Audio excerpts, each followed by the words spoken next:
I think there's some interesting analogies with life and with sickness too. Is just we're going. We're not paying attention to the alarms. We're not looking at the exit signs on the highway. We're just going. And I was going. I started driving so fast in that car. And luckily, nothing happened. I didn't get in an accident. I actually didn't even get a speeding ticket.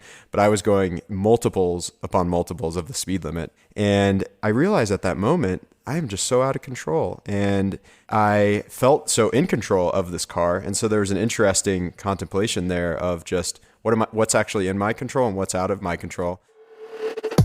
This is Andrew Petty is Dying, where each week we tap into the power of our mortality to become the people we were made to be and live the lives we were made to live. I'm your host, Andrew Petty, and I'm dying. I hate to say it, but so are you. In the prime of his life, Phil Kohn was suddenly forced to wrestle with issues of physical pain, emotional anguish, and the reality of his mortality. The ensuing health saga wasn't something you'd wish on your worst enemy, but paradoxically, it kicked off a complete life renovation for Phil. Today, Phil defines what it means to be alive very differently, and though his health saga continues, he's more deeply and fully alive than ever. When I listened to the recording after the interview to prepare it for release, I was so impressed with Phil's depth and breadth and authenticity. He's the sort of guy that you realize might have some of that genius quality about him, and he's got a really cool humility to go along with it. This episode is loaded with insight and application for life that fill his mind from the past 7 years of struggle. It's a lesson in personal courage, resilience, mastering pain, and discovering your unique purpose in life. Some of you may even be able to relate to the specifics of Phil's health battle, and if so, I know you'll be encouraged and inspired to press on. I hope you get as much out of it as I did. Phil Kohn worked as an investment banker on Wall Street and in Sydney, Australia. Then he traveled the world building international lottery partnerships for a publicly traded lottery ticket and gaming business. His fast-paced life in finance hit a brick wall in 2013, when a battery of complex chronic illnesses took hold. His life flipped on its head, Phil decided to become an entrepreneur, with his first business launching out of his Beijing apartment. Phil has since transformed into a Mandarin-speaking, ultra-health-conscious person who is currently training in neurodynamic breathwork while co-hosting a new podcast on breathwork called The Breath Circle. During the day, he advises and coaches business founders while also building a media business called Mindful Venture Partners. He and his partner Miranda currently live in New Mexico. All right, let's jump in. Phil, you had this crazy health saga that started a number of years ago, and it really was more like a saga, not a crisis. It wasn't this isolated incident. In fact, I think some of that saga is still with you today. And what was that about? And where are you in that journey now? Yeah, thanks, Andrew. Well, I was given a book about halfway through my journey at one of the health centers that I visited. And the book's called Never Be Sick Again by Raymond Francis. And what that book tells us is the day when all the symptoms started isn't necessarily the day we became sick. The things leading up to that day may have just been things we weren't listening to in our bodies. And so for me, the day when I became sick was when all of the alarms, the whole security system went crazy, and I actually couldn't not hear it. And that day was in 2013. I was living in southern China.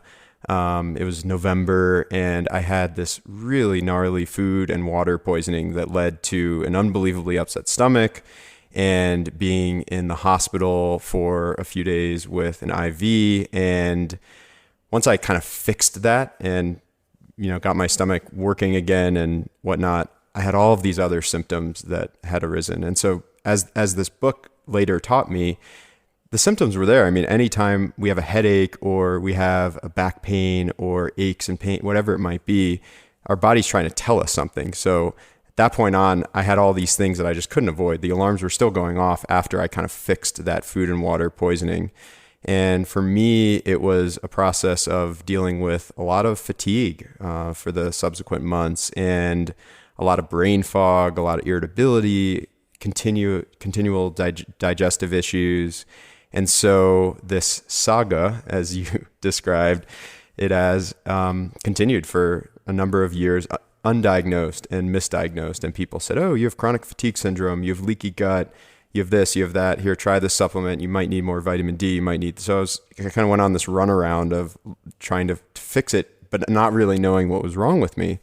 And so finally in 2015 or so, somebody said to me, you have all these silver fillings in your mouth. You should get those taken out because silver fillings have mercury. And every time you eat or you chew or you grind your teeth, you're ingesting more heavy metals, and heavy metals make you sick. And so this is your problem. So I said, all right, cool. This is just an acquaintance, not even a medical professional? A few different people had told me this, mainly family members, friends who were in kind of the health scene. But yeah, it was actually not a doctor that looked in my mouth, because doctors typically don't talk to the dentist. It's like two totally separate health systems. It was not a doctor who told me that. At that point, I said, you know what, that's right. I mean, I read all these things to support that, and it turns out that mercury fillings are really bad for you. So I ran to the first dentist that I could find, which was in Santa Fe, New Mexico, right near my parents' place. And you were back in the States at that point? Yeah, I had come back from China from time to time seeking support, and Chinese medicine's great. I was doing some acupuncture there, but I was really searching for a holistic, integrative, functional medicine doctor to help me. And I found that the chances were higher that I could find that person in the US. So I was mainly back home at that point searching for a doctor. Gotcha. And so I ended up at this dentist in Santa Fe, and I told him, I have all these silver fillings. Can you take these out? And he said, sure. He put a rubber dam in my mouth to make sure I didn't swallow the fillings, because then you can get liver failure if you swallow a bunch of silver fillings, and that's really bad. But what he didn't do is put the separate oxygen source. So while he was drilling these fillings out, I was inhaling all the mercury vapors. So I had this crazy elevated mercury levels happen in 2015. So that actually made it worse. Trying to remedy it actually made it worse. It made it significantly worse. My mercury levels were off the charts. And at that point, the doctors were picking up something's strange with your mercury levels. Maybe you're eating a lot of tuna and this and that. And so it's crazy to reflect back on that and say, how did I not know to tell the doctor that I just had these fillings removed? I thought I had done myself a favor, so I didn't really connect the dots. And I was so confused and sick that I just wasn't really even thinking clearly. You go into the doctor and you're trying to explain to them all the things that you think are working, not necessarily giving them all the facts. So that led to just running around like a chicken without a head, doctor to healer, just trying to figure out what's going on. And not having a brain to help me navigate made things really tough. So in 2016, maybe in June or so, I found a doctor in Seattle who said, you know what, you have Lyme disease. This is Lyme disease. Here, take these tests. And I'm like, but I didn't have a tick bite. I didn't have a rash. What do you mean? And she said, no, just take this test. It's very clear. I've dealt with Lyme disease for 20 years. I'm a natural doctor, and I studied at Bastyr, all the right credentials. And so I took the test, it came back positive for Lyme disease, and it had some co-infections and mold and some other things. I'm like, cool. Not that I was happy to have this diagnosis, but I was happy to have a diagnosis. Right. Because then it was clear how to deal with it. And this is 3 years of hunting, searching, wanting things to be better, accidentally making things worse. What is your emotional and mental state? I mean, your physical state obviously was degrading. But what was your mental and emotional state during this time? Because that's a long time to not know, but to clearly have some things going on. Mental state was, I think, just beginning to surface. There were so many physical symptoms and so much confusion and brain fog that I didn't really know what my mental state was. So the way I would answer that is just layers of uncovering and layers of healing. At that point, I was taking all these antibiotics. I was taking all these supplements. I was like very focused on the physical, like fix all these physical things and then I'll be okay. And then I very quickly realized I'm not paying any attention to my mental state. And my mental state's actually a huge factor here in the healing equation. Were you scared? Were you angry? Were you sad? Were you apathetic? I was definitely confused and sad, and that was the beginning of some depression starting to come up for me. I was definitely feeling supported in some ways because my family said, hey, come back to Santa Fe, come stay with us. We'll take care of you. We'll take you to the doctor. We'll cook food for you. So I definitely felt supported in many ways and grateful for that. But it was hard not to say, well, why is this happening to me? Poor me. When can I get better? When can I get back out there into the world?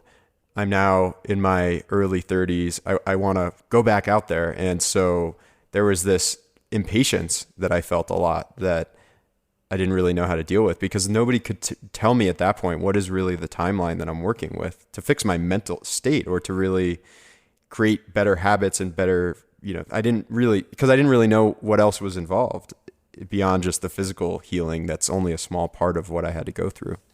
And what was happening for you professionally during that time? Yeah, there was definitely a major stressor on that front, because what had happened to me, I'd gone from working in finance on Wall Street to working at a large publicly traded lottery ticket and gaming company and traveling the world and living the dream, mid late 20s of just getting to travel to all these cool places and do all this work. And so my quote career was really flourishing before all of this happened.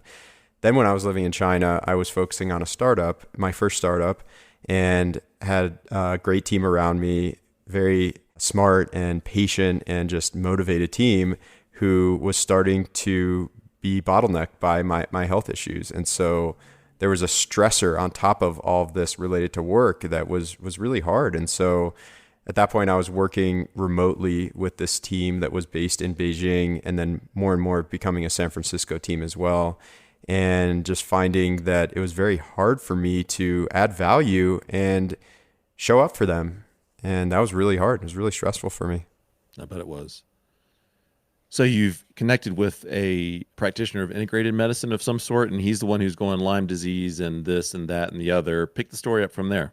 There were a couple different doctors in Seattle who had me on very heavy antibiotics. I was taking every single doxycycline and you name it, antibiotic, along with all of the supplements. And then I was also taking penicillin shots in my butt 3 days a week for a period of time. Thanks for that anatomical reference. We needed to know that. That's good.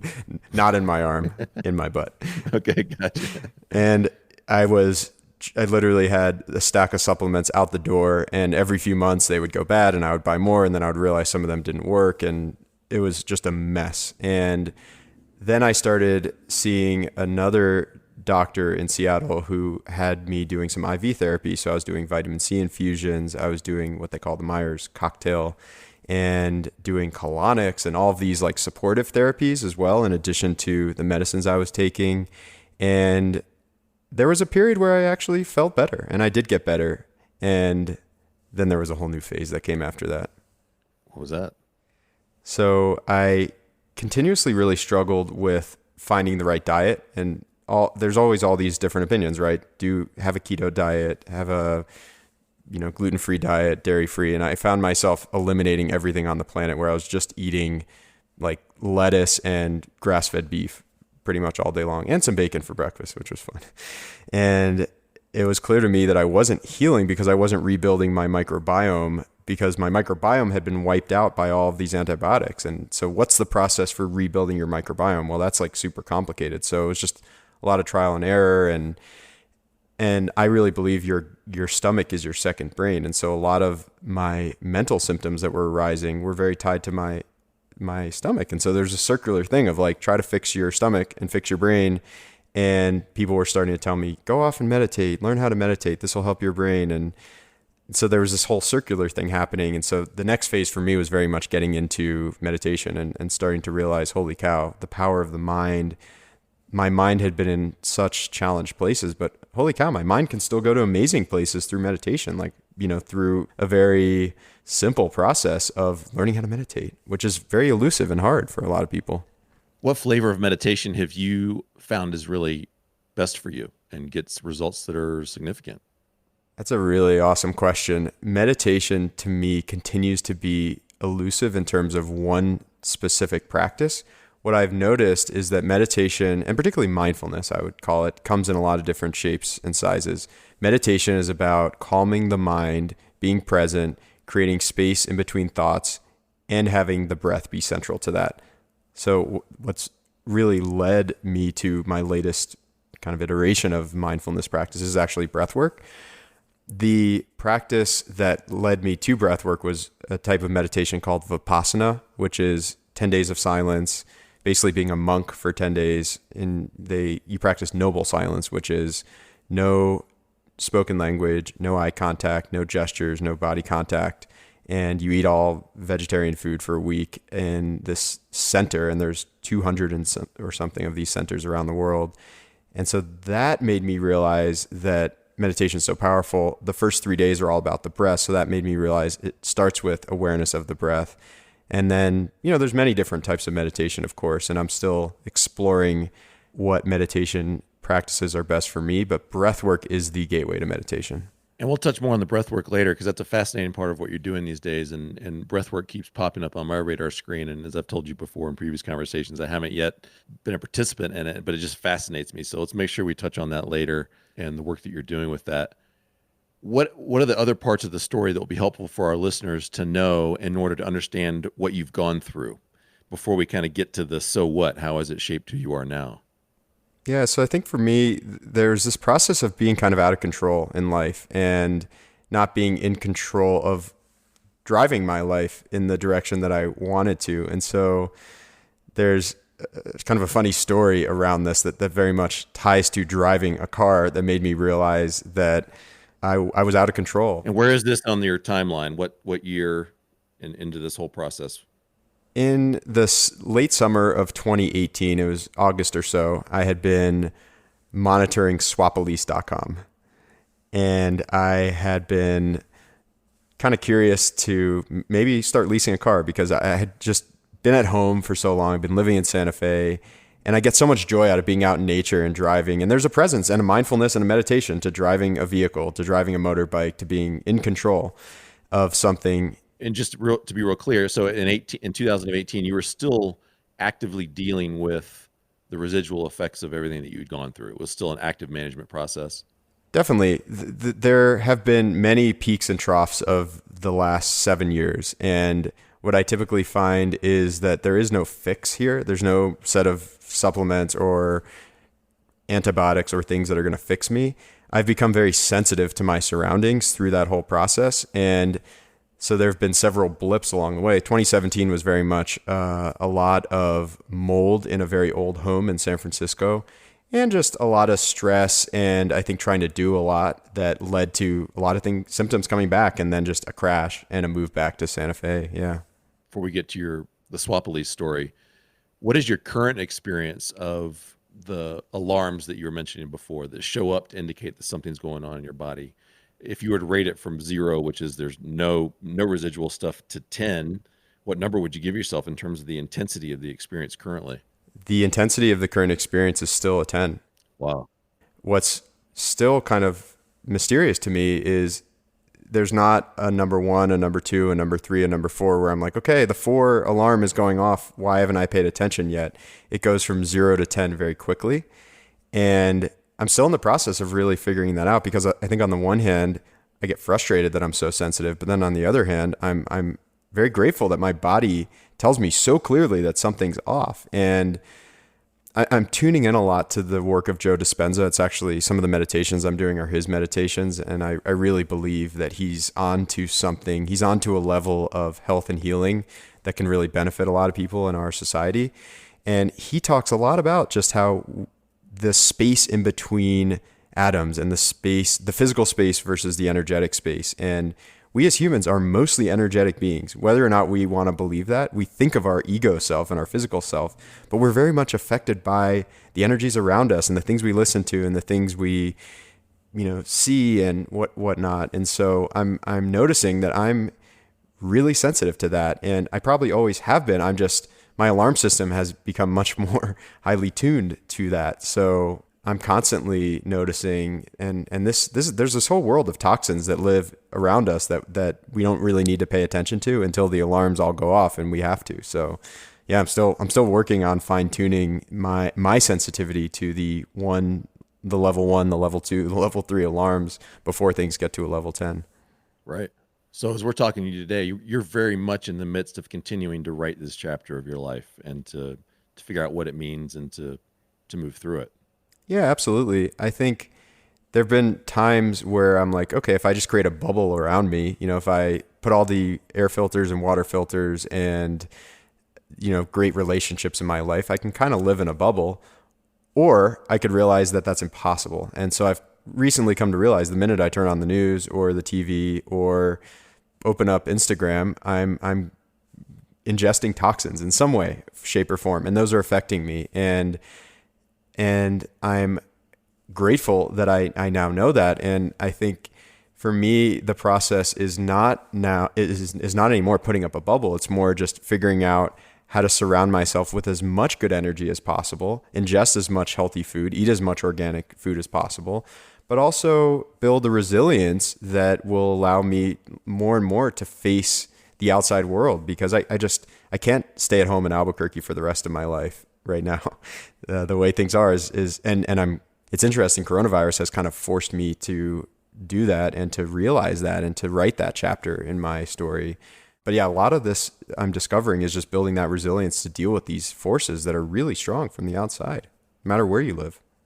Now, from the outside looking in, you're displaying a lot of courage in making that choice to not create a bubble around yourself and insulate yourself from the rest of the world.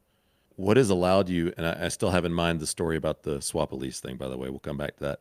How have you developed those courage muscles? I mean, you had some and have some really acute, sometimes debilitating physical experiences with known causes. And I'm sure there are listeners out there who are going to go, oh, the mold stuff again, seriously, are we doing that? Or is it the heavy metals? Are we really going to talk about that? And because there's people out there that I think would poo-poo all that stuff and just say, that's just, come on, just live, man. But you're living proof of someone who had medical validation of these things in your system causing real world results. How have you made the choice to be courageous enough to not create a bubble? Such a great question. There's a few pieces of that. The first is vulnerability. I've had no choice but to be vulnerable. The minute I find myself trying to protect my ego or not share something with a doctor or a therapist, or my girlfriend's the best example, like my family, these people are here to help me. And if I'm trying to cover things up or worry about what they're going to think of me, I'm not opening myself up to receive the healing that they're there to offer me. So I've gotten very comfortable with the uncomfortable part of vulnerability. And that has led me to the second piece of that, which is there was a validation component for this situation for quite a while, which was, I need a diagnosis. I need a solution. I need this. I need to be understood. And I think that helped me get through that stage. But then there's also this whole idea of, well, things are going to be really uncomfortable for me over and over again. They are uncomfortable. And what can I do with that? Well, I can numb the pain. I can take all of the painkillers I want, which led me to realizing that, okay, alcohol is a great example of something that I don't necessarily think people shouldn't drink, but I think alcohol is sometimes used as a numbing agent, to take away the pain or to relax. Alcohol had such a negative effect on me because of the toxins, with especially gluten from beer or some of the phosphates in wine, things like that, led me to really not be able to tolerate alcohol. So then that led me to the doctor saying, well, here, you're in Washington, have a cannabis card. You can have cannabis and that'll help you. Cannabis is just another numbing agent, and it's a recreational drug that, people may be able to enjoy in some shape or form in states where it's legal. I don't have any issues with that. But what I realized is there actually isn't anything that's going to numb me from this. And I started really realizing that no matter what I do, I'm just going to keep having pain over and over again. So what do I do about that? Well, I could get really frustrated with it. I could get angry. I could get depressed, or I could face the pain and I could learn how to sit with the pain and then see what happens. And that's where a lot of what meditation and breath work has taught me is that when you sit with the pain goes away. Whether it's a headache or body pain or fatigue, or, sometimes I'll sit down and meditate and I'll start yawning and I'm like, man, this sucks. Like my hour of meditating is just yawning and yawning. It's like, no, that was just my body going through that process. And then things change. Like I'm always changing. We're all aging. We're all dying little by little. So getting more comfortable with facing pain has led me to realize that pain is only temporary and life is only temporary. And you start to get to, and there's this word that I learned through Vipassana called the Nietzsche. It's changing, changing, changing. We're always changing. Our environment is always changing. And so the more you can realize that things are very temporary, the more you can start living in the moment. And when you live in the moment, the pain isn't as bad, because when you really deeply feel into the pain, it typically starts to dissipate, because you get subtler and subtler. And this is part of meditation too. It's like subtle sensations. You kind of realize, wow, the pain's not that bad, or the pain is that bad, but it kind of just started to go away, and I just think there's some learnings there that are really deep. And my experience there's been a ton of physical pain and a lot of mental pain, and then the pain just goes away inevitably after a day, after an hour, after a minute. And so really just tapping into that temporary nature of life, and just, there's so much there to who am I? What is my physical self? What is the energy around me? And just realizing that there's no point in attaching to that pain or attaching to that physical symptom, because it's not really me. The thought's not me. The physical pain is not permanently me. Wow, I love that. And there is so much there, as you said. And just recently, the past couple of years, in my own experience with the anxiety that I've wrestled with my whole life, I had a similar result where when I finally stopped trying to just make it go away and instead acknowledged it, which isn't the same as saying, hey, I love this anxiety. This is great. Let's just hang out and be anxious. That's a really fun time. It wasn't the same as saying that, but it was saying, okay, I've been trying to keep you out of my house, barring the door, setting up a perimeter, shooting at you metaphorically when you show up. Let's just try something different, because I was kind of at my wit's end. And it sounds like for you, in terms of your physical journey, there was a similar sort of wit's endedness that you arrived at. And you said, I can keep numbing it, but even that isn't doing it. I've got to try another option, which led you to acknowledge and in some way embrace the pain and the discomfort. And in doing so, find that it dissipated. Yeah. And this is not the normal human response to pain. And that's why this podcast exists, is to say one of the underlying motivators in humans is to avoid acknowledging our mortality. And in my opinion, in the Western world, we have a lot of very creative and compelling ways to do that, because we have so many more opportunities to play, to recreate, to seek pleasure, to all those kinds of things. And of course, based upon your position in life, you have greater or lesser access to those kinds of things. But I think one of the fundamental underlying motivators in humanity is, let's just not think about the fact that death is coming. Regardless of what you think about what the death experience is, whether it's an ending or a passage to another life or whatever, there's still something about death that absolutely drives us bonkers most of the time. I'm not everyone, but that's why it's so fascinating to talk to folks like yourself who we haven't yet touched on whether or not at some point you were like, I'm going to die. We'll get to, I really want to hear about that. But you were experiencing enough discomfort that you were willing to try anything else, and that thing became, rather than resisting it, embracing it. What do you think keeps us from doing that? Because one of the things we want to do here is figure out what is transferable from your experience, of course, hoping that no one else listening has to have that experience, but how can we do that now? What keeps us from doing that, and how can we begin to do that now who aren't having the same acute experience that you're having? You just touched on some of the really powerful pieces of this. And I love what this podcast is all about, which is acknowledging mortality, facing it, dealing with it, and understanding it, but also not over intellectualizing it as well. And I think there's a part of me that really wanted to understand, why am I experiencing this pain? Because what tends to happen is, as a society, we're always trying to cover up the pain. And we have all these beautiful ways, as you said, of all these medicines and all these things and all these distractions and all these apps. And so why is there pain? Well, pain is showing up because it's our body's alarm system telling us to pay attention. And it's a little pain in our back that might be tied to inflammation, that might be tied to a diet that's not working for us, or it might be pain in our head because we're stressed and we're not paying enough attention to our, balanced lifestyle, or, not sleeping enough, or things like that. So I'm really focused on helping understand the root causes of this, and balancing our lives in a better way to make this, less painful for most people. I definitely think that there's a level of, learning to deal with the pain, and certainly with mortality, where It's like, why is this happening to me? Why? And asking all these questions.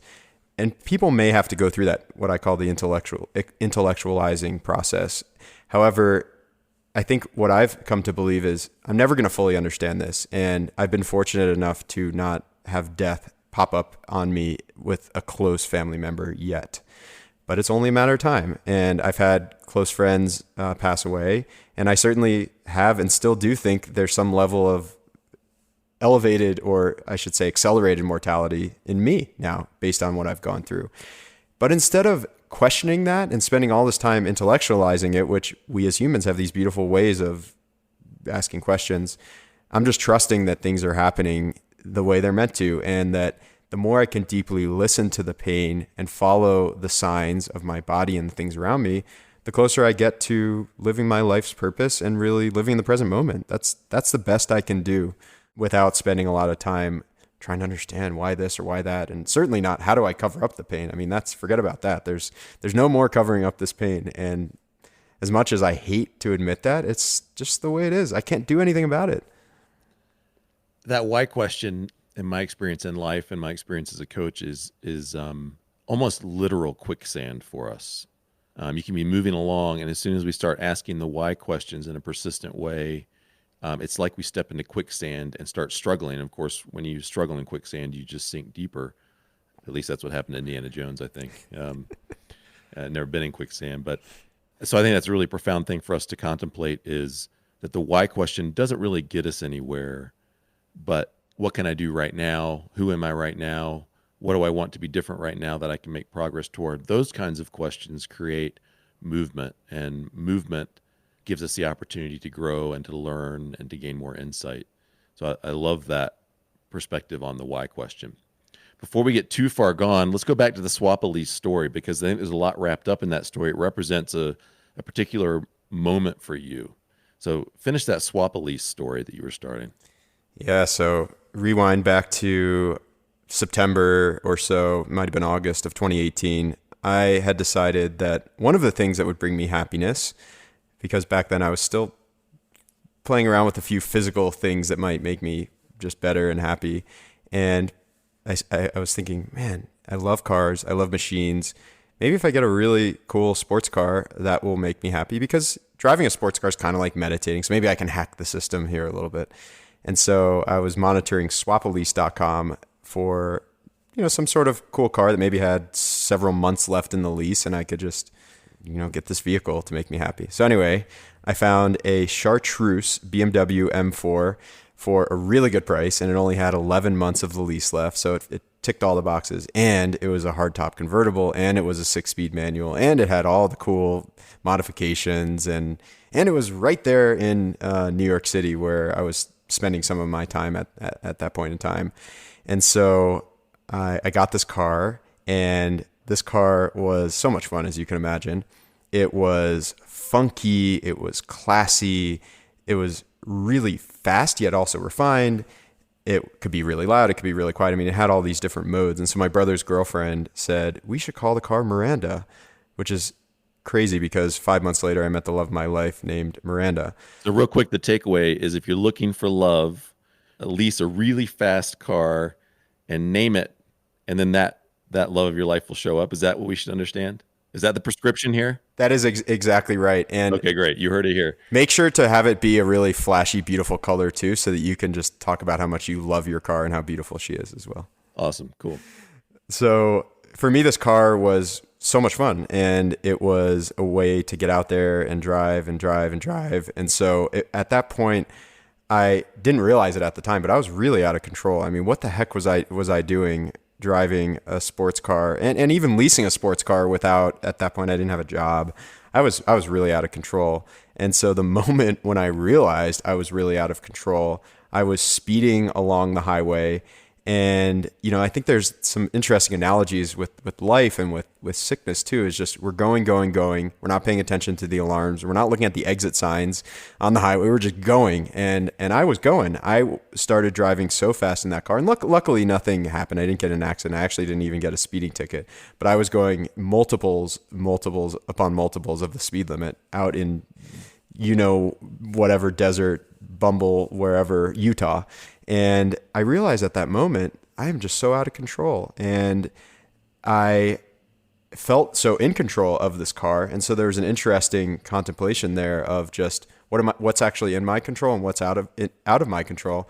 And what's funny is I was actually on my way to my first men's circle, which was a whole new set of experiences, sharing my vulnerability, connecting with men in a way that I didn't really know was possible, and having my first breathwork experience the day after that when I arrived in Canada, driving Miranda all the way up from Santa Fe. There are so many metaphors in there, just careening through life, not seeing the signals that life is throwing at you that you need to pay attention to. I would love to see a picture of your Chartreuse M4. I'll share one, but I will say it's really easy because the Chartreuse M4 didn't give me any signals that I was going too fast, because that car loved to go fast. There was no slow down. There was no shaking. This car loved to go very, very, very fast. And I think that's kind of how life is. Like our ecosystems, our apps, our surroundings, don't tell us these kind of things. It's only really our body that tells us. When we experience pain, it's like only we know that things are off because we're deeply listening to ourselves or deeply listening to the signs around us, right? It's interesting that you were driving this bullet of a car to a men's circle experience, which was your first experience of that kind of vulnerability with other men. What had gotten you to the point where you were interested in experimenting with that kind of a format or forum? Yeah, it started listening to those around me. And this was kind of a theme, is the more I got deeper into this health journey, the more I was listening. I was really having to listen to myself and just listening to what people around me were saying. I mean, it's very easy when you're driving a million miles per hour or when you're working in finance in New York to just only listen to the things that you want to hear, because you don't really have to listen to anything else. You're in this routine and this bubble. And so it was a similar theme with Vipassana meditation. I had heard 3 people mention it, and I'm like, okay, maybe I should pay attention to this. And 3 amazing people had gone through it. Maybe this works for me.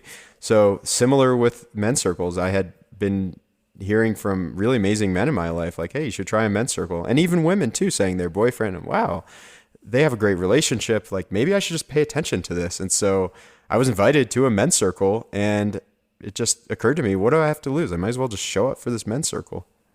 What new channel did that open up for you in your life? Well, the most immediate channel was breathwork, because that men's circle was facilitated by a breathwork practitioner who was also a coach, who was also trained in yoga and some Chinese medicine modalities, and just was incredibly impressed by the vibe in the men's circle and the fact that the guy facilitating this was also offering breath work. And so to me, there was this level of trust and vulnerability that had come out through the men's circle. And man, was I put on the spot, and I didn't even realize what I was walking into in the men's circle, but I ended up being kind of the center of the discussion, which made me uncomfortable, but it also really opened me up to receive the offerings and the energy from the group. And that led me, right to this breathwork practitioner named Edward Dangerfield. Amazing name, amazing human. And that was the beginning of my journey with breathwork. And let's pause on the breathwork piece again. We'll pick that up in a few minutes. I want to go back into the darkest part of your health saga, the one that sticks up in your mind as the darkest moment. Would you describe that darkest moment or period of time and how you emerged from it? It's definitely fair to say that the darkest moment wasn't just one moment. It's a recurring thing that happens. And I'm trying to figure out the cycles and obviously the alarms that go off before getting to this darkest moment. But for me, the darkest moment is feeling like I'm dying and feeling physically in a lot of pain, feeling mentally in a lot of pain, feeling like I've lost everything, feeling super confused. I had a recent moment of this not so long ago, and I was crying. I was really just off. I was completely not myself. But I really felt like myself. I mean, all of this is happening. It feels real. And there's no numbing that can take me out. There might be numbing that can take me out of that moment, but then I'm just going to drop right back into it at some later point in time. Or maybe there's a side effect or a coming down from whatever numbing agent I take that's going to bring me right back to that. So in that moment, I'm just feeling so much pain and loss and all of these negative thoughts and patterns, depression. What was actually kind of funny is in one of those recent moments, my girlfriend just started laughing. She's like, "Are you even listening to what you're saying? You have everything." And I'm like, "But I have nothing." "But you have everything." And so what is everything, right? So you start analyzing, like, what am I actually crying and feeling so depressed and sad and anxious over, and all these emotions, right? And it's like, hold on a sec. My mind is completely confused. It's tricking itself. Like, actually, and so if I can somehow separate myself from all of the things that are happening in that moment, and if I can laugh about it, great. I mean, I actually did laugh a little bit because she was laughing so much. She was like, "You literally are. You got to be joking." And I do find sometimes, if I'm able to kind of just say, what am I really anxious about? What am I really depressed about? If I can just remove a tiny, tiny bit of myself from being consumed in that moment, then I start to bring in all these other tools of like, hey, this is just temporary pain. This has happened over and over again. Like, have I really lost everything? What do I need? What's really happening? And this is where breathwork and meditation play in. Like, sometimes you need something to kind of take you out of your mind, or to take you right back into your body, which is, meditation or breathwork 101. So for me, there's a lot of deeply listening to that and removing myself from that. And if I can't do that, throwing myself in a situation where I get right out of my mind. And so one of the things I've been experimenting with lately is ice bathing and cold therapy. The minute you throw yourself in a freaking cold shower, you're not going to be worrying about what you're stressed out about. You're going to be shivering, and your mind is going to go straight. Your consciousness is going to go straight from your mind right into your body, because you're going to be feeling all of that cold. And then suddenly you're going to feel a little bit better when you come out of that, because you're not just going to go automatically right back into your mind, because that experience and that moment has ended. It was fleeting. And now you're just right back to yourself, or what you thought yourself was. So I want to highlight in that the power that we have to change not just our physical state, but our mental and emotional state, that I think most of us don't acknowledge. And I'm a novice at this, by the way, because I, again, have spent so many years wrestling with the anxiety rather than acknowledging it and allowing it to become part of my existence rather than a bitter enemy. Quick story: I was running.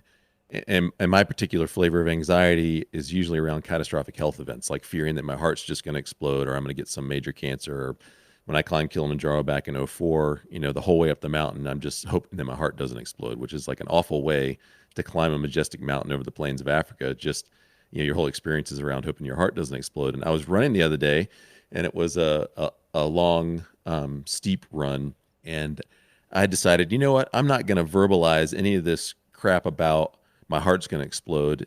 If I'm ever thinking about it, instead, I'm going to verbalize the opposite. So as I'm running, I just started saying, my heart is strong and it'll take me where I want to go. And I would just say that over and over again as I ran. I was like, that's good, Petty. You're doing a good job of verbalizing the opposite of that thing.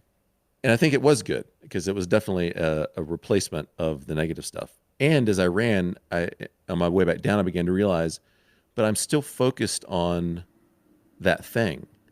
I'm not, and my head was down. I was saying that mantra over and over again. I was not enjoying the fact that I was running in this extremely gorgeous setting, and that my legs were moving and my heart was pumping and I was alive, and that moment was there and happening.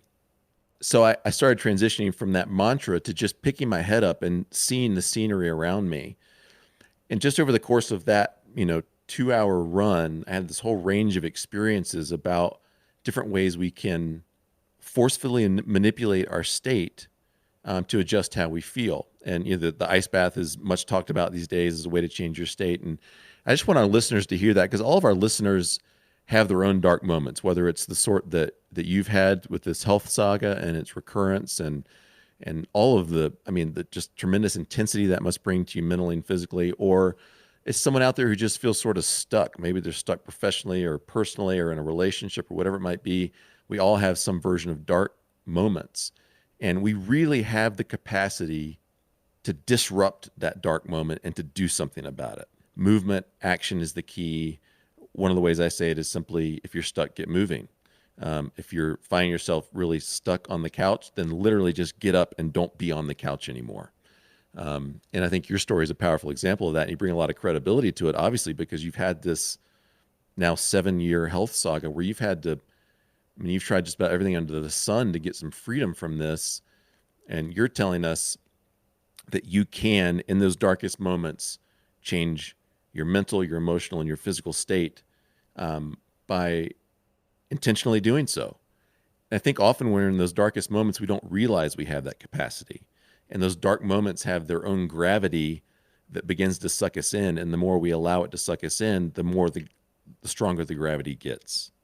It's such a beautiful story you shared with your run, and thank you for that. It's because it's a great example of how sensitive we can be to our surroundings and how much power we have to change our surroundings. And I think, there's kind of two pieces of this to unpack a little bit. One is that our surroundings and our environment there's an awareness to that goes beyond what we typically think. So I think nature and, our relationships are things that people typically think of as things that affect us, of course. But then there's, all of the things we're looking at on our phone and all of the news. And so I think there's definitely an element of questioning, like, wow, fear just came up, anxiety, where did that come from? Oh, it's no wonder that I was just, watching the news for a little while, or I heard our president talk and I'm a little afraid, or I'm vibrating on a different frequency. Like, that stuff is real. And I think, to me, it's very clear, especially right now with coronavirus all around us, it's being afraid or being anxious is definitely not helping my mental state. And the more that I think about this stuff, there is some elevated risk, certainly for somebody like me who's immunocompromised.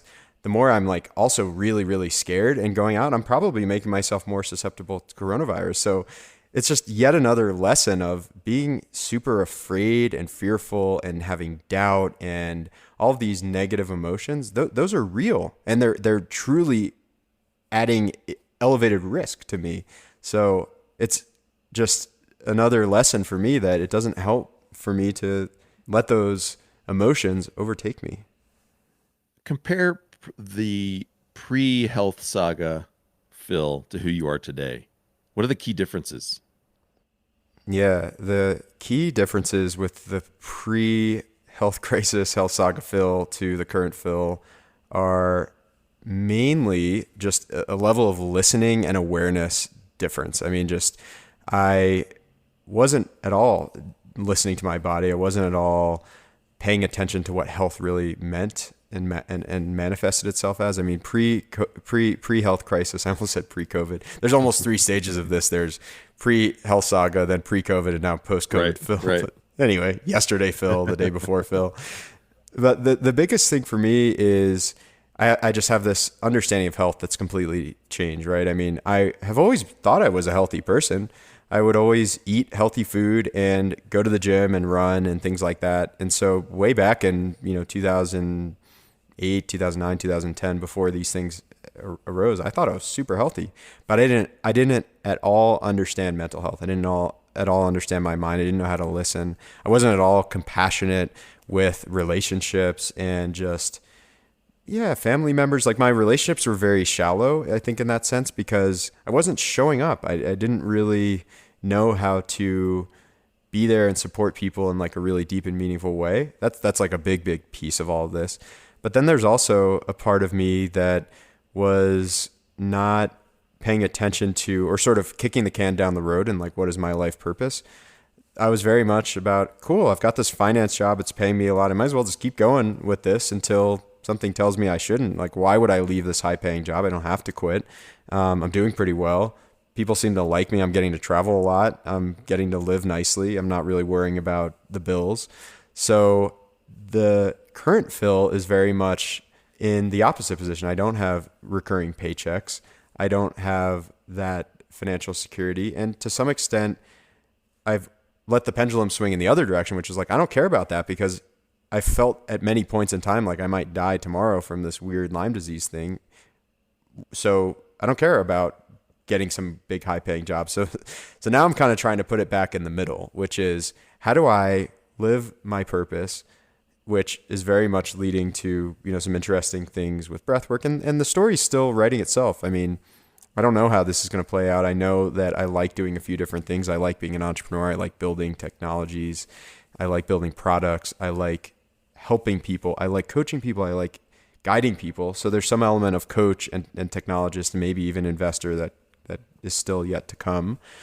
But there's I don't want to waste any more time figuring this out. And I definitely know that the things I don't like doing. I don't like working for a company that's going to pay me a ton of money to do something that I really don't like doing. I also don't like working for a company that's building something cool, but is run by people who don't necessarily see eye to eye with me on these kind of values and priorities in life. So I really have tuned into this idea of what I am is what I surround myself with, and the energies and the things that I surround myself with are going to help shape the person who I am. And working in investment banking in New York City in 2006 and 2007, it was really easy to not care about that. Who cares about all these really different people, if you will, because they're paying me a lot of money, and I don't need to care about that because I'm in my early 20s and I am just a force to be reckoned with. Mortality is so far from my current day to day. I don't even need to think about that. And I think it's only a matter of time till a health crisis pops up or somebody in, family gets sick, when people say, holy cow, like we are all mortal. And, we need to really be spending every day making it matter. So for me, finding that balance now of making it really matter and having my needs be met and putting money away for the future is kind of that, triangle that I'm trying to balance. True or false? Phil today is more alive in the fuller sense than you were before this health saga began. True or false? Totally true. Phil is way more alive. And in some ways, Phil is way less sick than he was way before all this. I mean, it goes right back to how this conversation kind of began, which is the day when all the symptoms start isn't the day when we become sick. I look at this and I say, if I hadn't listened to all these alarms that were unavoidable and just clearly flashing and beeping from all directions of my body, I would have been on this crash course to something bigger happening to me and maybe a much quicker end to my life. Maybe it would have been some sort of an accident. Maybe it would have been some really crazy health crisis that would have just stopped me right in my tracks and debilitated me completely. I'm way more alive. I'm way more vibrant. I'm way more aware. I'm in an amazing relationship with the love of my life. I really have everything right now that I ever would have wanted, and I had to go through and still have to go through these processes to realize that. And I think, a big part of what I've realized is there's an element of doing the work that never ends. Whether I'm healing from something, whether I'm working on some, problem or something that arose in my life, the minute we think we've fixed something and we're all better, we're all healed, we've kind of lost track of where we really are in our life. Like, we have to keep doing that inner work. We have to keep showing up for ourselves. We have to keep showing up for those around us. And, for me, the work really just began in a physical sense, and is only now really beginning for what is the new work that I can bring out to the world that is much more aligned with my purpose, that speaks to my experience in a much more meaningful way, and is really intentional on helping people who I really want to serve in this life. And I'm way more alive in that sense now, and focused and just driven to spend every day in a really meaningful way from here on out. It turns the prevailing wisdom on its head that in order to be living a vibrant life, one needs perfect health according to the normal metrics. Because I hear you redefining and deepening your definition of what it is to be alive. That it's not simply to be able to say I'm perfectly healthy, that being an unattainable standard, but that's not that's a more narrow definition than you embrace now, because it sounds like the suffering has caused you to double down on what matters most to you, the relationships, the ability to really be present in each moment and each day as much as you can. And so I really appreciate how you're redefining what it is to be alive. And I think part of that definition is integrating an awareness of mortality, the thing that we typically hold off most. Perfect health to me means balanced health. And what is balanced health? Only through these experiences have I realized that it's a balanced lifestyle. And, some might say it's mental, emotional, physical. I typically break it down, and this is something I'm actually kind of working on building a system around, but I call it the 7 wow, so the 7 worlds of wellness. So it's movement, it's rest, it's cleansing, it's fueling or eating, it's relating to others, the mind, the soul. I've kind of broken down the mental, emotional, physical into some more defined systems. But at the end of the day, how balanced am I right now? And if I'm pretty balanced in my life, then I'm probably going to have less symptoms than if I weren't. And so the balance is always going to be thrown off. I mean, there's always going to be things that throw me out of whack.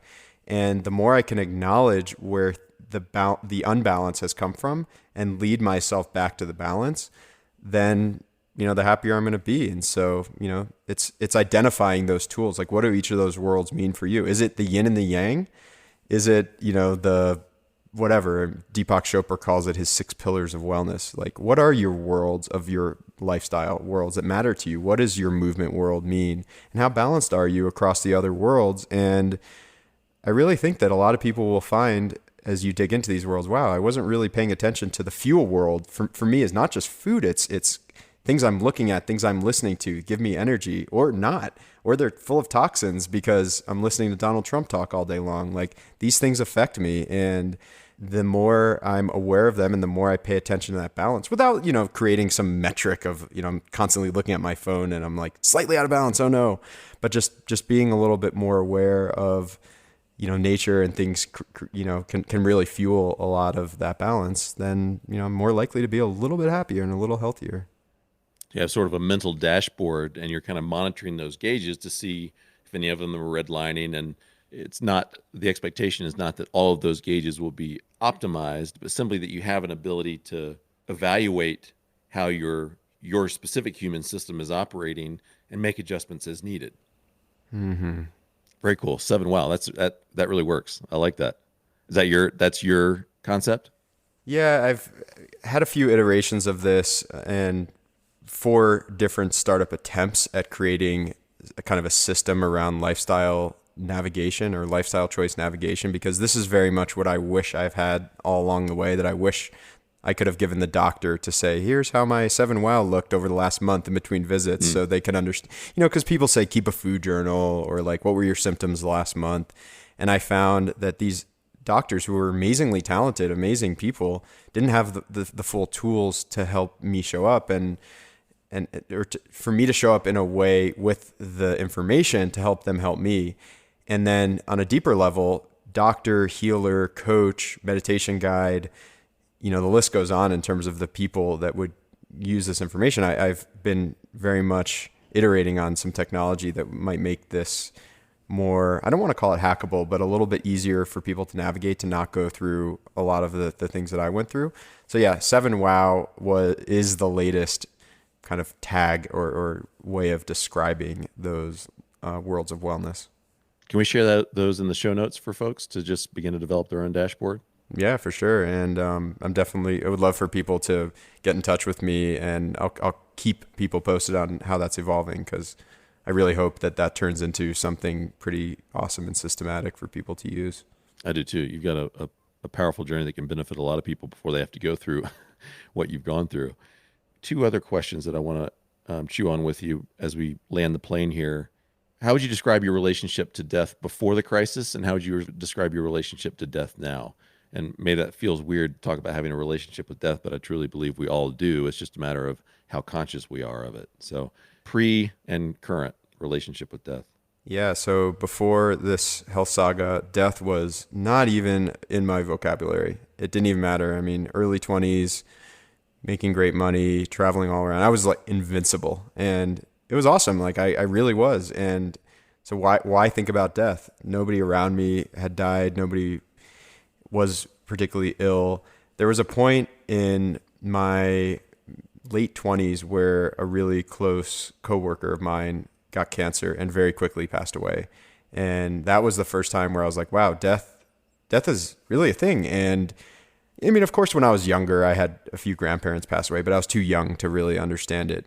Whereas this coworker, his name was Jerry, was somebody I was really close to and I really liked and respected. And I still keep in touch with his family. And it was just like, wow, Jerry just died. And I remember hearing one of our colleagues, actually the CEO of the company at the annual dinner, talk about Jerry, and he sort of awkwardly was like, Jerry who died. And I remember hearing that word, and it's like, suddenly it was a very real thing. And so there was that was kind of percolating before I got sick. And then when all this Lyme disease driven complex chronic health issues began, I realized I could die. I don't really know what's going to happen to me at this point. I certainly feel like I'm dying a lot of the time. So there's this relationship now where I actually don't think I'm going to die anytime soon. I don't fully believe that Lyme disease is just going to kill me. And I don't think that I'm extra susceptible to coronavirus, because I think that, just like anybody else, if I take the protocols and I self-isolate and self-distance and social distance and all those things, that I'll be okay. So I'm not more fearful of death, even in light of the current circumstances. But I acknowledge that even despite all of that, I could get hit by a car. I could, get hit by a bus or whatever. So death is a real thing, and I'm not willing to avoid it any longer. And so I'm starting to think about, what would life be like for me if I only had 5 months left to live. And so I'm really starting to contemplate sort of the things that really matter, because once you start realizing that, at least from my experience, once I started realizing that death is a real thing, it brings me to contemplate the things that really matter in life. So, am I showing up for all the relationships that matter? Are the relationships that I think matter, or that I'm putting extra time into, are those suiting me? And so I'm a lot more tuned into, like, how do I really show up for the things that matter and the people that matter? Because no matter what happens with this Lyme disease stuff, like, I am dying. Every single day I'm dying. We all are dying. I love just saying that. And I know that resonates with you because it's true and it's not talked about enough. And I think the more people can acknowledge that, this, regardless of diseases or symptoms or diagnoses that people have, we're still all in the same position where we're all dying. And to the greatest extent possible, we have to live every single day like it's our last, or at least, we have some set of finite days, because we do, but also balance that with, we still have to make money. We still have to plan for the future. And that's the beauty of life, and the delicate balance to strike that's very different from person to person. We are all dying. And of course, I say that a lot on this podcast, and in a sense, it's very true. I mean, we're all headed toward the same destination, ultimately, in terms of departing this life. Again, no matter what you believe about what happens next, we will depart this earth. And the question becomes, are we really living? Are we really living? We are all dying, but are we really living? Because I think there's many of us who inhabit a murky shadowland of, we're not really dead, but we're not really alive. And in my opinion, that's one of the greatest tragedies on this planet, is when a whole life has been lived out in the shadows, in sort of a half-life. And I would not wish the suffering you've experienced on anyone. And I mean, maybe it's the coach in me, it's just the cheerleader in me for humanity that says, I am so glad that you are where you are now in your life. Because not only for you, because I think your understanding of and your experience of life and the highs and the lows and everything, there's a richness now to your life that didn't exist before. And if I'm reading between the lines, and correct me if I'm wrong, I think there's a way in which you would even express gratitude for this experience, for it waking you up. And the suffering was the thing that did that. And I hope that minimally, when folks listen to this episode, they're going to be willing to see their suffering or their hardships differently and allow it to teach them the lessons that are available to them.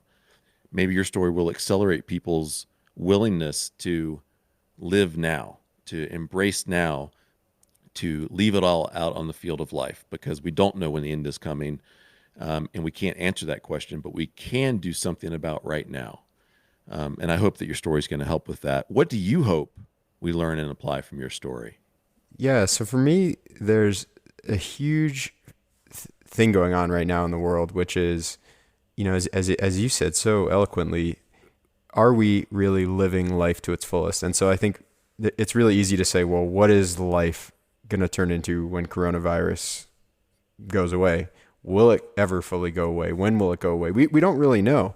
So there's this contemplation around, well, what's going to happen to my job? What is my security right now? Financial security, job security. And I just invite people to contemplate that a little bit. Like, what would happen if the job I'm in right now doesn't go where I want it to because the world doesn't go back to the way I wanted it to go? Or what if my company goes under because things aren't looking great and we're sort of operating on a prayer right now that we get more funding or that we get a new contract? Like, what if that doesn't happen and I lose my job? Like, what would I do? And so I think there's an opportunity now for people to take a little bit more risk because the stakes are very different now and the risks are already there with the things happening around us. So what would it look like if I dipped my toes in that creative project, whether it's starting a podcast, whether it's putting a few $1,000s into a prototype of a product that I want to build, or, taking an extra week with my family because I don't need to keep working, because no matter what I do and how many hours and late nights I put into my job, it's probably not going to rebalance the risk and the circumstances of everything that's happening. So my invitation to people is, and this is very much the work that I'm starting to do in my professional life, is help people unlock that creativity, which I really think will lead to being happier and being more entrepreneurial and starting to live that life that you really carve out and you define with who you really are as a person and the business that you really want to have, that's not driven by the corporation, that's not driven by the government, that's not driven by the big boss. Because if we look around at the president, the big corporations, the systems that are in place, those are starting to shake a little bit right about now. So I think there's a huge invitation for people to really listen to what may not be serving them and what may be important to them. I think of the element of, what if I had just stayed on this path? And what if I just kept working a gazillion hours a week?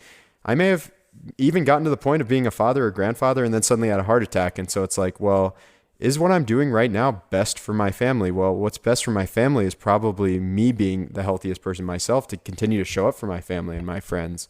And so to me, there's an element of unlocking a creative outlet right now, because we're all at home. We all have extra time. So what is that creative outlet? Is that creative outlet maybe a gateway to mindfulness for me and meditation, which is probably a gateway to a healthier, happier state of being, and maybe even an entrepreneurial venture?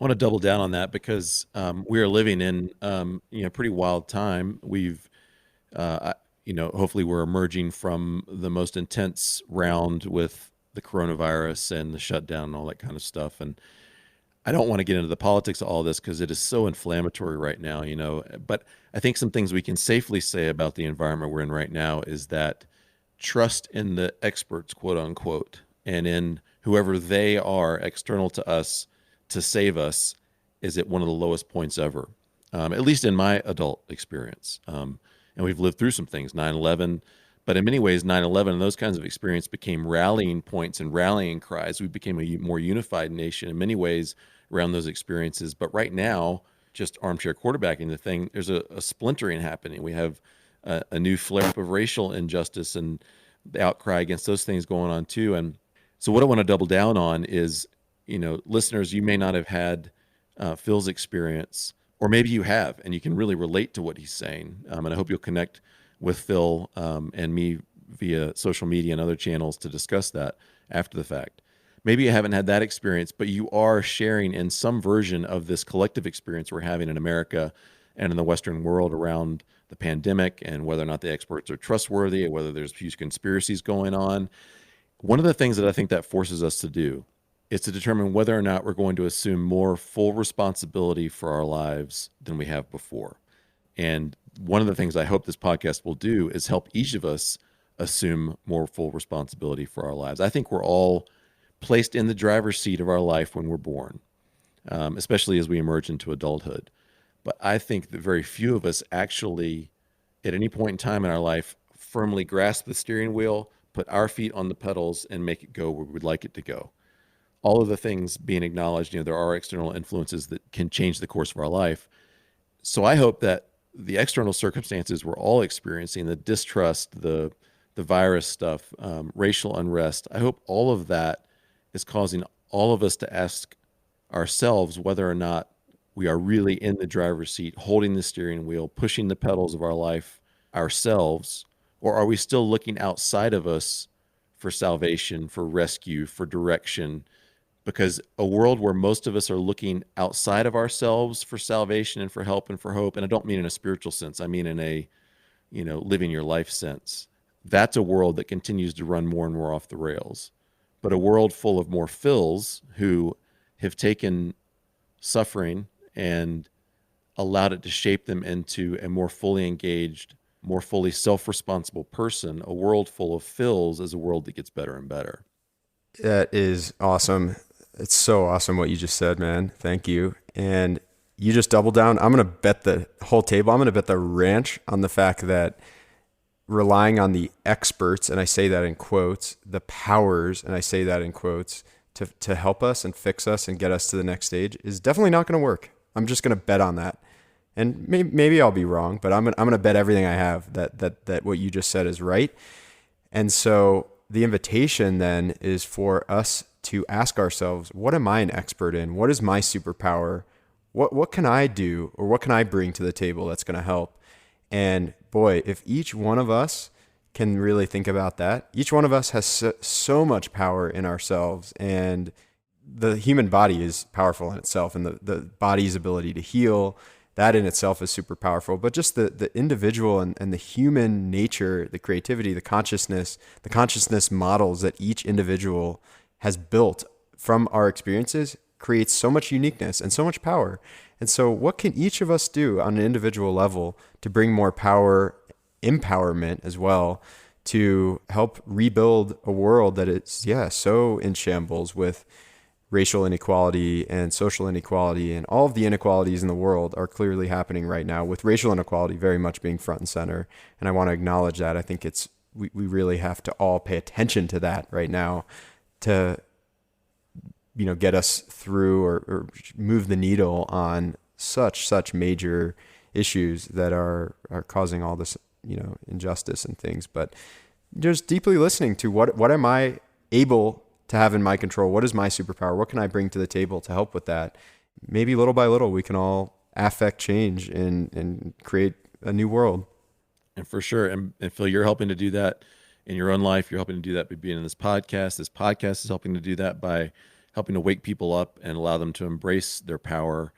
Because, and this isn't a new thought, but I think it's an incredibly important one, is to realize that most of us are not afraid of failure. We're afraid of success. We're afraid of our power in the world, our capacity in the world, that if we were really to go out and exercise what we believe we're capable of, there would be real consequences. Some of them might be difficult. Some of them might be very, very, very good. But we usually shrink back from that. We have a dream, we have a vision, we have an idea of who we are and who we could be, but something holds us back. And I think it's that we are afraid more of success and of our own power in the world, the weight of our existence. If we were to fully exercise that in the world, wow, it would bring about real consequences, some of them really challenging to deal with. But imagine if the big players on the global stage, let's just name some we're familiar with, the Ben Franklins, the George Washingtons, the Gandhis, the MLKs, imagine if those people had shrunk back at the moment of decision for them and said, you know what, I see that I could affect some change, but I'm going to shrink back. How differently the world could have gone. And in our listenership, there are some Gandhis, some George Washingtons. I believe that. Phil, you're one of those people. So are you. And step into that and live it. Go for it. Let mortality fuel you. You are going to leave this life at some point. We are going to die, but we're not dead yet. So get after it. Leave it all out on the field of life. Phil, what are you up to? How can we connect with you? What's coming up for you? What chapter are you writing? Fill us in as we land the plane here on how we can connect with you. I really appreciated this conversation. Me too, Andrew. This is awesome. So the best way to connect with me right now is just my personal email, phil.kohn, Kohn, @gmail.com. I'm up to a few things right now. I'm continuing to work on the 7 Wow concept and kind of lifestyle navigation through some sort of tech platform, while also building out my own breathwork and coaching offering. I'm in the middle of breathwork training. I had started a chapter that's now shifting into a new chapter. So starting next month, I'm beginning a 6-month program of neurodynamic online breathwork training with Michael Stone, who's one of the original students of Stan Groff, who's kind of the grandfather of holotropic breathwork. That's a partnership between the two of you? No, I'm studying with him. I'm going to be one of his students. I'm also working on two different podcasts right now. One is called the Breath Circle Podcast.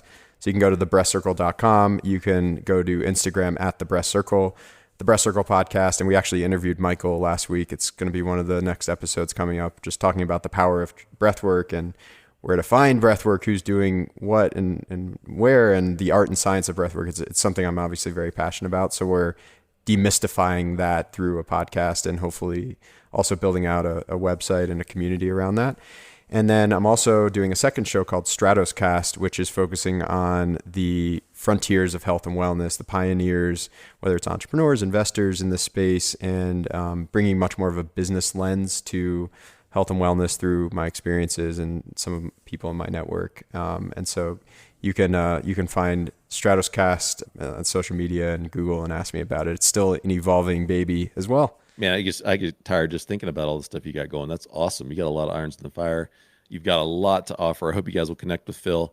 We will have an opportunity for 6 lucky listeners to be able to spend some one-on-one time via a Zoom call with Phil after this episode airs. So pay attention to social media. When this episode is approaching, I'll let you know how you can sign up to be a part of that call so you can dig deeper with Phil on the questions and things that you're curious about directly with him, and learn more from him, engage more with him, and be enriched. So pay attention for that. Remember, you are going to die, but you're not dead yet. So get after it. Phil, awesome to have you. All the best, man. Look forward to continuing to be a part of your journey and watch what you create in the world. Thanks, Petty. It's been a real great time, man. If you're a regular listener to Andrew Petty is Dying, then you're already taking the road less traveled and growing in your resolve to be the person you were made to be and live the life you were made to live. Awesome. You're changing the world one day at a time because of that commitment. And even if this is your first episode, there's something in you that knows that you've got more to give. I've got a simple formula for human change. Insight plus action equals transformation. Insight on its own is energizing and enlightening. But without action, without actually doing something differently, we can't achieve the full transformation that the insight has to offer us. So I want to challenge you. What's your biggest takeaway from Phil's story? And what's one thing, just one thing, that you will actually do differently as a result of that insight? Let's add a little pressure to the equation. If you knew with 100% certainty that you would die 5 years from today, what would you do differently today? Whatever it is, do that thing. Andrew Petty is Dying is a one-of-a-kind production of The Graveyard Group. The Graveyard Group is all about waking us up to the reality of our mortality, so we find motivation to live with guts and gusto and abandon right now. It will evolve over time, and right now the Graveyard Group primarily exists in the form of small group masterminds, where with 5 of your peers, you carve out time each week to do the most important work of your life. The work that we know needs to be done, but is so easy to put off for days, weeks, and years, and then it's too late. You'll eliminate deathbed regrets and show up better than ever to the relationships and responsibilities that matter most to you. To learn more about the Graveyard Group and how you can join a mastermind, visit digdeepwinbig.com/The Graveyard Group. My purpose as a coach is to help you deploy your unique purpose in the world. Connect with me on Facebook at Andrew Petty Coach or email me at andrew@digdeepwinbig.com. I'll help you create the life you know you were made to live. I'm so glad you tuned in today. Don't forget to subscribe, and I'll see you next time on Andrew Petty is Dying.